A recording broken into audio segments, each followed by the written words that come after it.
So while we head over to work, we're going to talk about how much does it cost to visit Singapore?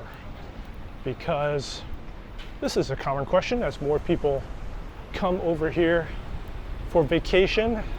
Got a little photography action going. He's got his camera up. Oh, this new hotel, this Dash Hotel was built in record time.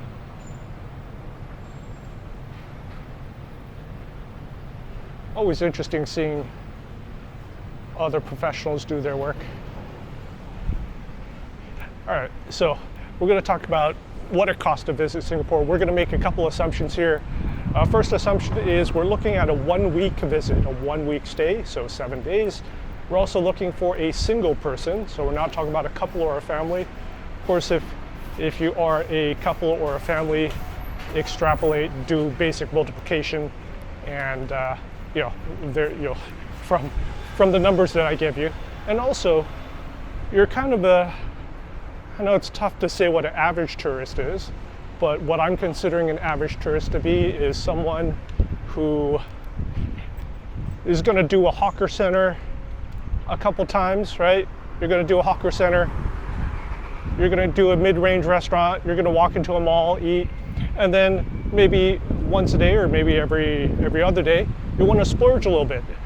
So you want to go cheap, hawker center, you want to go medium, and you want to go high end, right? Now, some tourists like to do hawker centers all the time. Other tourists just like to do rooftop bars all the time. And whatever you want to do is completely fine. I'm not going to be one of those YouTubers that say you must always do this, you must always do this. Do what you want. But as far as these costs are concerned, I'm assuming an average tourist. Right? So we're almost to Little India MRT. I'm going to turn this camera around again. So I'm at this MRT station multiple times a week, probably multiple times a day, and we've got tons of construction all around. They're building extensions, they're building new buildings, and it's been humid the last month or so, just off the charts humid. Here we go, Little India. Time to put on my mask. So you're allowed to walk outside without a mask, but once you get inside, you have to put your mask on.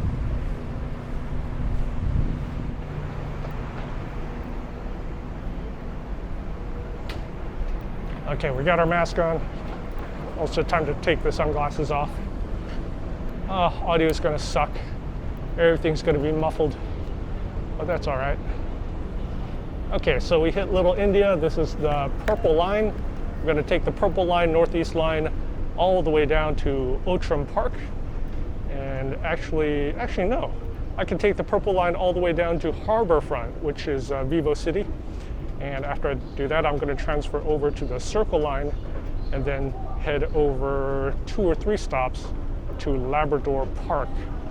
So this is a commute I do, commute by train. It takes about 25-30 minutes, and I head into the office now about once or twice a week. There's no set amount of times I have to be in the office. That's a great thing about working for Cisco, working for a big multinational that actually has adopted remote work for the longest time. So for us, when COVID hit and everyone was sent home, and all the other businesses started locking down and sending people home, for us it was normal. We've been doing it for probably a decade or so, and in fact for Cisco, even before COVID, if all Cisco employees wanted to be at the office, there's purposely not enough space. So it's built in that they expect people to work remotely, which is pretty cool. Okay, Little India Station's got quite a walk to get to the platform because I've got to go underground. Basically, I'm going underground across the street.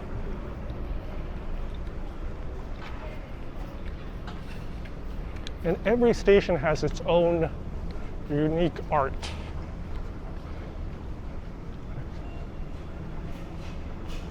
I have no idea what those are.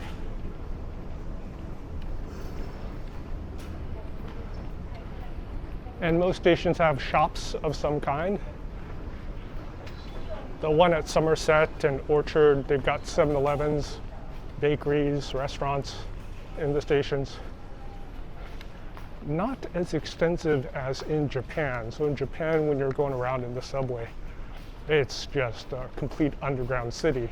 Here, almost like that, but not as quite.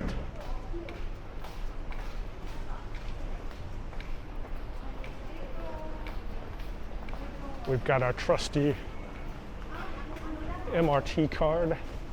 It's topped up.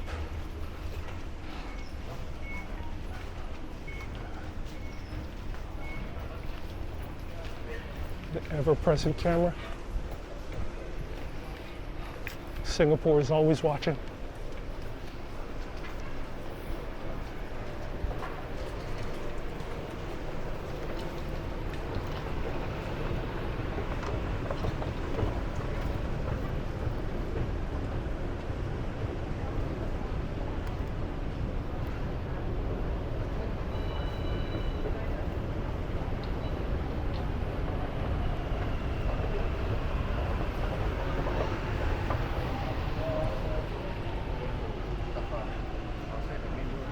Headed to Harbor Front, and there's always a monitor, or usually there should be a monitor that tells you when the next train is going to be. So we have a couple minutes. All right, so coming to Singapore, how much is it going to cost for your average single tourist? First thing is going to be the airline tickets. What's interesting right now about the airline tickets is travel's opened up. A lot of the airlines are short on their pilots, so they're not at full capacity. They're also, scheduling. They got to ramp up on the flight attendants and stuff like that. So that'll take a while. That has increased prices a bit. Also, it's May, so you're hitting the summer peak travel season, which is also different this year because travel has opened up across Bangkok, across Philippines. Singapore's opened up, so everyone's opened up, and that's causing pressure on the airlines and the prices. So prices. I just priced out a one-way ticket to get back to the U.S. It came out to be $1,300 through Singapore Airlines. Getting my dad here, so my dad's visiting for 2 weeks. So this topic is very pertinent. But my dad's visiting for 2 weeks, and it cost, I think the round-trip ticket was $1,000, which isn't too bad, I guess. But expect to spend, if you're coming from the U.S., budget yourself $1,000 to $1,500 for your airline ticket. Your second major cost is going to be hotels. Now you've got a wide range of hotels. You could stay at a youth hostel, and a youth hostel should be somewhere around $50 a night, maybe $50 to $75 a night, and this is Singapore dollars. So right now, Singapore dollars, it's 1.38. Just call it 1.4 if you want. You could even say 1.5, but officially it's 1.38 something to $1. So $1 gets you 1.4 Sing dollars. And yeah, so on the low end, you've got youth hostels, which are perfectly fine. If you've never stayed at a youth hostel before, it's a shared bed situation usually. Some of the higher end youth hostels have your own room, so you can get a private room in a youth hostel. You'll pay more for it, but sometimes it's good. And a lot of times it's a shared bathroom. It's kind of a dormitory situation. Now, if you want a normal mid-range hotel, this is going to be $100 to $150 per night. And I'll use an example, Hotel G. Hotel G is in the Bugis area. That's where I put my dad up. And so for 15 days, 15 days, I am paying 2,200 Sing dollars. That includes the taxes. So it's 100 something per day. Now, of course, on the high end is just completely nuts. High end is 300 to 400 a day and up. It can get pretty crazy. So yeah, that's how you have on the hotel. So low end budget, just to be safe, budget 50 to 75 bucks. Mid range 100 to 150. High end, 300, 400 plus. That's going to be your high end. I'm going to temporarily turn the camera off as I enter in this place, the subway. It's crowded. I don't like to film faces up close, so I'm going to turn this back on in a couple minutes. Okay, we've arrived at Harbor Front. It's 11:40, so I started walking at 11:15, so 25 minutes total walking from my condo, getting on the train all the way to Harbor Front. Now we're going to transfer over, and you see the amount of people. It's just crazy. During the middle of COVID, there were oftentimes I'd be the only one on the train, zombie apocalypse type of situation, but now things are back to normal, and and this is another common thing, right? There's so many people, the escalator gets crowded, and then people just start going up the stairs, as you should. I actually like going up the stairs. There are actually there are some stations where the stairs are so insane. I'll have to do another video about that. But we're talking hundreds of stairs to the top, and it's a good exercise. A lot of people will go up and down those stairs in the afternoon. You'll see them in their jogging pants and clothes. So this is Vivo City, Vivo City Mall. If you take the exit out, one of the famous malls, huge mall in Singapore. It's equal to you could consider like a South Coast Plaza or Ontario Mills for those of you guys in the United States and Southern California. It's just a massive mall. I used to go here every day when I lived at the other condo because I'm only one stop away. But sadly, since I moved to the new condo, very rarely have I been back.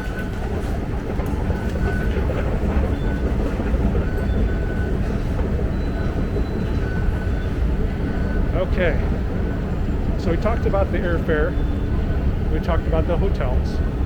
Let's talk about the food.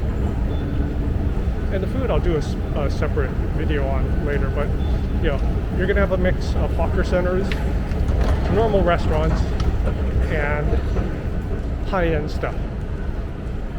Let's start with the high-end stuff. You can go crazy on the high-end. You could spend hundreds and hundreds of dollars on a high-end meal. It's easy to do, especially when it includes alcohol. Alcohol in Singapore is double, triple, quadruple the price of anywhere else. So if you like to drink, you'll pay for it. Another thing is smoking, cigarettes. If you like to smoke, you're going to pay for it here, that's for sure. You can smoke, but yeah, taxes are going to be insane. So let's talk about, high end. If you really want to stay at the high end, if you want to really eat a high end meal, it's going to be just budget 200 bucks, 150, 200 bucks. Maybe if you're by yourself, easy $100, 100 to 150. And if you spend less, then you have more for shopping. Mid-range 20 to 40 bucks.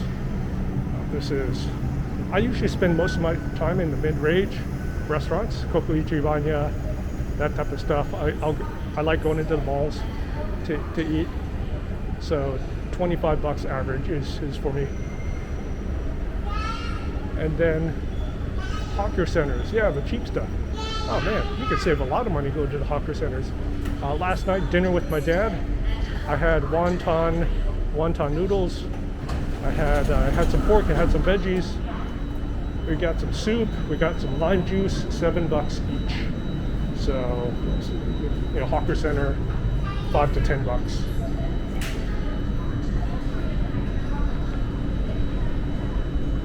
So now we're on the Circle Line. We're going to do the Circle Line a couple stops. So we're at Harbor Front, going to Labrador Park. Labrador Park, we're going to exit and then walk into Mapletree Business Center.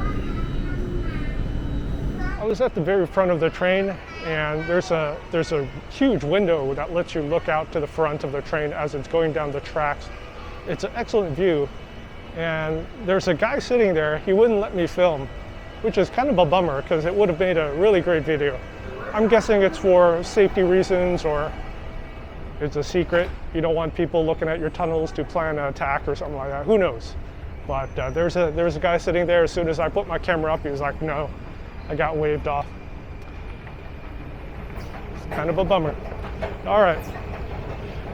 So we talked about the meals, we talked about the hotel, we talked about the airfare. What about shopping? Well, shopping, you can go sky high. You could easily plunk down thousands of dollars. I'm not gonna say too much about it, but maybe, if you're gonna buy like small gifts and stuff like that, maybe budget, I don't know, $100 to $200 for that. But just to give you a round number on budget. So nothing you can do about the airfare. You just have to eat the airfare however it is. I always start looking for airfare on flights.google.com just to give you a rough idea. And then I always choose the flexible option. I choose different days.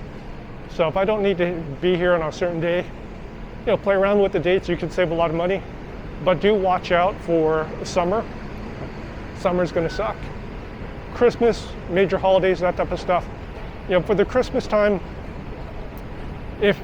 usually when you book flights for, let's say around December 10th, so past December 10th, as you get closer to Christmas, that's when flight costs really start skyrocketing. So that's just my suggestion. But flights you can't do anything about. Hotels, so let's say $150 a night. Food, let's call food 75. So 150, 75, 225, and then walking around, transportation, stuff like that, popping another 25 to 50. So I would budget yourself 300 to 400 a day for your hotel, for your food, for your shopping. And if I always say, put in a fudge factor. Whatever you think you're gonna spend, pad it. So 400 to 500 for your average tourist, multiply by 7 days if you're gonna do this for a week. So somewhere between 2,800 to 3,500 for the week. And if you come in under, well, you have more money for shopping, or you could save it to go to Thailand or Vietnam or anything like that. So that's this video. We're gonna continue on to work. This video will not stop here. We're gonna continue on because I am curious when I finally look at the time, how long it takes to get to work. And now I can take my mask off and you can hear me a little bit better. Another thing, riding the subway. I was raised in Southern California. Then I moved to Arizona, and there you just drive everywhere. And in Southern California, for many years, my one-way commute driving was 2.5 to 3 hours. If I got stuck in traffic, it sometimes ballooned to 3.5 to 4 hours. So you would arrive to work tired, angry, you burn through like so much gas, wear and tear in your car. And it's the only thing you could really do in your car is listen to music, grip your steering wheel. Sometimes I would listen to podcasts. Economist podcast, awesome, right? The recorded version of The Economist. Pimsleur, language learning, that type of stuff, but you can't read. Well, I get you could read, but you crash. And so it's really wasted time. Here, when you're on the subway, you can bust out with your Kindle, you can work on your laptop, I see it all the time, or just zone out, put in your iPod, put on your AirPods and zone out.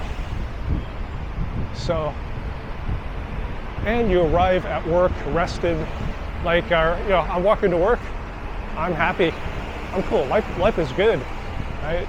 So, also people sleep, right? You can just set an alarm and just sleep for 15 minutes, 20 minutes, however long your ride is, especially the ones that are going all the way across the island. If it's like a 45-minute bus ride, yeah, that's definitely time to snooze. Highly recommended. My dad's here, he's been taking the subway, he freaking loves it. Also, another thing, you're older, so my dad's 80, you know, your driving skills deteriorate pretty fast, and he knows it, everyone knows it. I mean, you don't want to admit it, but it does happen. And so now he's running the subway, he loves it because someone else is taking care of it. There's no chance of crashing, life is good, so it's something to think about if you're older. Now, time to put on the mask. All right, we're entering in the Ark Mall. This is in between the MRT station, Labrador Park MRT station, and Mapletree. So another thing you'll notice about Singapore is you walk through a mall to get to another mall, or you walk through a mall to get to a business center. You might walk through 2 or 3 malls to get to another mall. It's lunchtime. I'm gonna drop my bag off and then find some food, forage for food. It's not that difficult. Office people are coming out.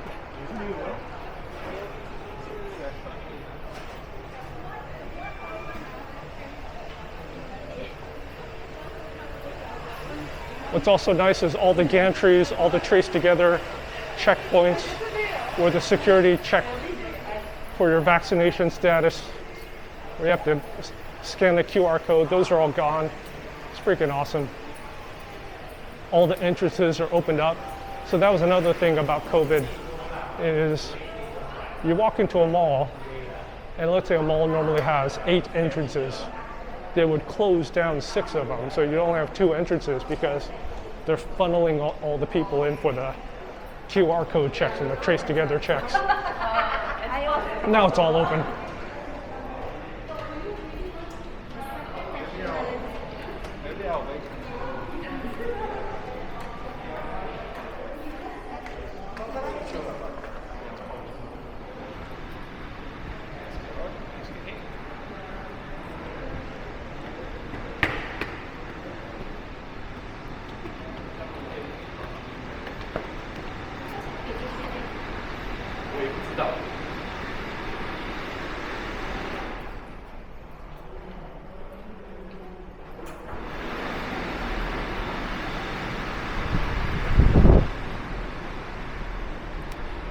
Another thing that comes up, another question that came up is, you know, when you're walking around filming, you're doing YouTube videos. You know, so a lot of people want to do a YouTube channel, and so they always ask, how do you get used to filming? How do you get over being self-conscious? So it takes practice, that's for sure, but I have an unfair advantage, and my unfair advantage is I used to be in law enforcement. So being a small guy in law enforcement, that presents interesting challenges. This is my coworker yelling at me. You're on YouTube. Hey, how's it going? Hello. Hey. What, is it live? Are we live? No, we're not live, but I'm filming my walk to work. Oh, you're filming so good. Yeah. Why are you filming a walk to work? Because it's interesting. Don't put us in there asking the question. No. Edit it out, okay? So another recent transplant to Singapore. He's been here for a couple weeks, just got his apartment, Uros. Originally from Serbia, moved to New Zealand, and now is happy here. Happy here. Happy as a clam. Happy. He's already been inducted into the Singapore Hall of Fame.